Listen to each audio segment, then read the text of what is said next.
नमस्कार. मी प्रज्ञा तळेगावकर. ऐकूया काही ठळक घडामोडी.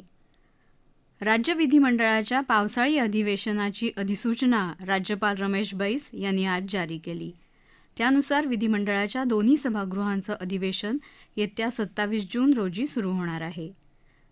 विविध स्पर्धा परीक्षांमधल्या गैरप्रकारांना आळा घालण्यासाठी केंद्र सरकारनं कठोर कायदा केला आहे. दोषींना 10 वर्षांपर्यंत तुरुंगवास आणि 1 कोटी रुपयांपर्यंतच्या दंडाची तरतूद आहे.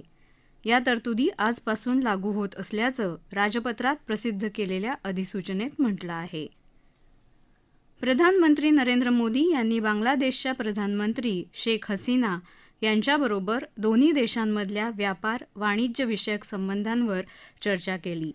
रेल्वे, दळणवळण, ऊर्जा, उद्योग यासह तिस्ता नदीच्या पाणी वाटपाच्या मुद्द्यांचा देखील त्यात समावेश होता. अर्थसंकल्पाच्या पार्श्वभूमीवर केंद्रीय अर्थमंत्री निर्मला सीतारामन यांच्या अध्यक्षतेखाली सर्व राज्य आणि केंद्रशासित प्रदेशांच्या अर्थमंत्र्यांची बैठक आज नवी दिल्लीत झाली. अर्थ राज्यमंत्री पंकज चौधरी, अर्थसचिव टी.व्ही. सोमनाथन आणि आर्थिक व्यवहार विभागाचे सचिव आणि वरिष्ठ अधिकारी यावेळी उपस्थित होते. वस्तू आणि सेवा कर परिषदेची 53वी बैठक आज नवी दिल्लीत केंद्रीय अर्थमंत्री निर्मला सीतारामन यांच्या अध्यक्षतेखाली होत आहे. नवीन सरकार सत्तेत आल्यानंतर जीएसटी परिषदेची ही पहिलीच बैठक आहे.